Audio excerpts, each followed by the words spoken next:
You walk into two apartments with the exact same floor plan. One feels cheap, dated, and already showing wear. The other feels luxurious, cohesive, and built to last. The difference isn't the structure, it's the finishes.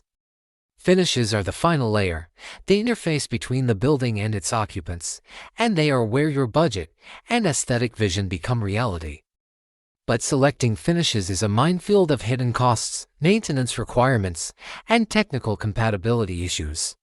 Choosing the wrong paint sheen, the wrong tile adhesive, or the wrong flooring for a wet area can lead to peeling, cracking, mold, and massive repair bills.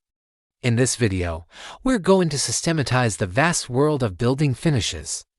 We'll move beyond the showroom samples and dive into the practical science of how these materials are applied, how they perform over time, and how they work together as a system.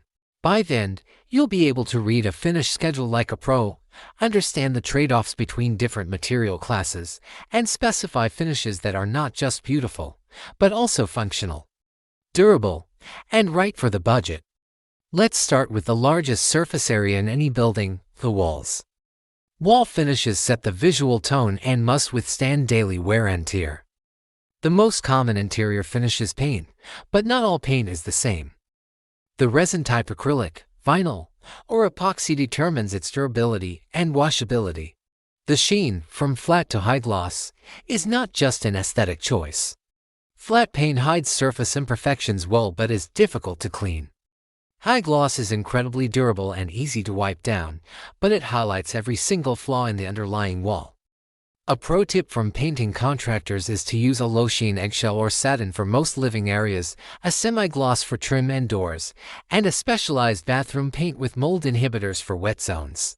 Before paint, however, comes the substrate preparation, and that's where plastering comes in. The goal of plastering, whether it's traditional sand cement plaster or modern gypsum plaster, is to create a perfectly smooth and straight surface. A common and costly drafting mistake is to specify a high-gloss paint without also specifying a level 5 finish plaster, which is a super smooth skim coat. The result will be a wall that shows every trowel mark and imperfection under bright light. Beyond paint, we have wall claddings. These are sheet or panel-based finishes that add texture, pattern, and often higher durability. Ceramic or porcelain tiles are the kings of wet areas like bathrooms and kitchens. The key to their success isn't the tile itself, but the adhesive and grout. Using a standard tile adhesive in a wet area is a recipe for disaster. You need a waterproof, flexible polymer-modified adhesive. And for grout, always specify an epoxy grout or a polymer-fortified grout to prevent staining and water penetration. Another major cladding category is natural stone, like marble, granite, or slate. These are premium materials that require expertise. A critical pro tip is to always back butter large format stone tiles. This means applying adhesive to both the wall and the back of the tile to ensure 100% coverage and prevent hollow spots that can lead to cracking. For a more modern, seamless look, wallpapers and vinyl fabrics offer endless patterns. The secret to their longevity is the preparation of the wall and the quality of the paste. Any imperfection in the plaster will telegraph through a smooth wallpaper. Now, let's look down at the floor finishes. This is the surface that takes the most physical abuse, so your choice is critical. The workhorse for most homes is ceramic and porcelain tile. Porcelain is denser and less porous than ceramic, making it better for outdoor use and high-traffic areas. The efficient workflow secret for tile installers is to use a laser level and a tile leveling spacer system to achieve a perfectly flat, lippage-free surface. For warmth and acoustics, engineered wood flooring is a popular choice. It's a thin layer of real wood bonded to a stable plywood core, making it more dimensionally stable than solid wood in the face of humidity changes. However, a common failure point is installing it directly on a concrete slab without a proper moisture barrier, which leads to cupping and warping. For commercial spaces or high-end residences, polished concrete or resinous flooring is a durable and seamless option. Polished concrete is exactly what it sounds like, grinding and polishing the concrete slab itself to a high sheen. It's tough, low maintenance, and has great thermal mass. Resinous floors, like epoxy or polyurethane, are poured as a liquid that self-levels to create a seamless, non-porous, and chemical-resistant surface, perfect for laboratories, garages, and modern kitchens.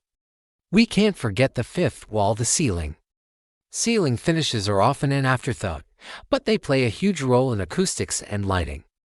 The most basic finish is a ceiling paint, often a flat white to minimize light absorption and hide imperfections. But for a more refined look and to conceal surfaces like electrical conduits, AC ducts, and sprinkler lines, we use false ceilings or dropped ceilings. The most common type is the gypsum board false ceiling. Plaster of Paris or gypsum boards are screwed to a suspended metal frame. This creates a smooth, seamless surface that can be curved or shaped. The critical detail here is the joint treatment. The gaps between boards must be filled with joint compound and covered with fiberglass tape to prevent cracking. A pro tip is to use acoustic gypsum board, which has perforations and a backing material to absorb sound in offices or media rooms. Another system is the exposed grid ceiling with acoustic tiles. This is a modular system where lightweight tiles sit in a visible metal grid. The huge advantage here is accessibility. Any tile can be lifted to access the plenum above. These tiles are typically made from mineral fiber or fiberglass and are excellent for sound absorption in commercial settings. Finally, let's touch on exterior finishes, as they face the full wrath of the elements.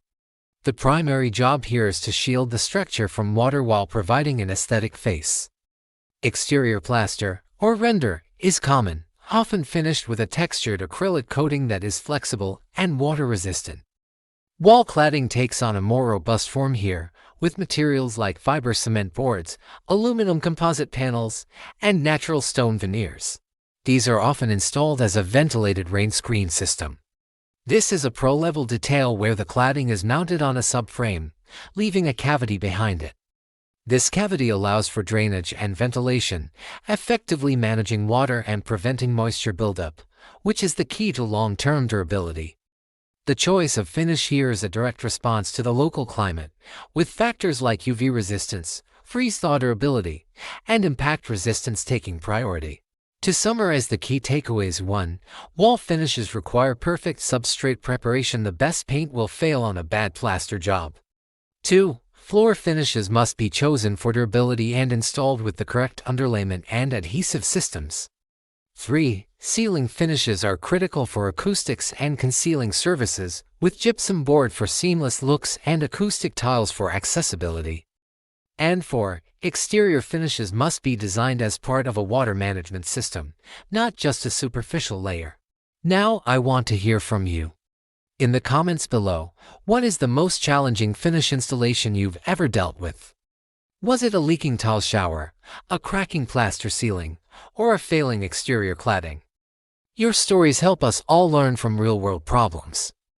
If this comprehensive guide to building finishes has been valuable, please hit that like button and subscribe to Architect AI for more content that helps you build better.